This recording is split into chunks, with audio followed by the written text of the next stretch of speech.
The legacy of Govind Group. The Govind Group's pharmaceutical network dominates the supply of medicines in Tete province, where the Venisa pharmacy, created in 2014, is the core of all the others and distributes medicines to the other pharmacies.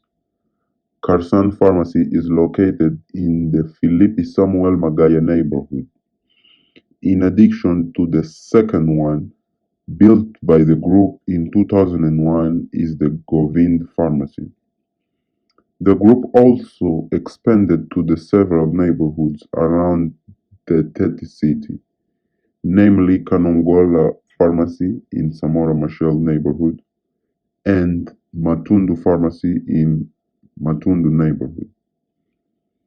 In Moatizi district, the group in 1994 founded the birthplace of all pharmacies, naming it Moatizi Pharmacy.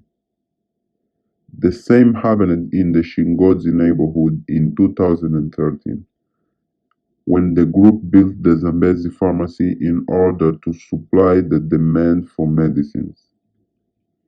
Lastly, in 2020, the Govind Group built from scratch a modern pharmacy in Kahorabasa district, giving the name Shitima Pharmacy, which has a hand hygiene method to prevent COVID-19. Ladies and gentlemen, everything presented today was the result of the hard work of my parents, Venilal Carssane Govind and Isaltina da Silva Govind, in memory. Thank you for your attention.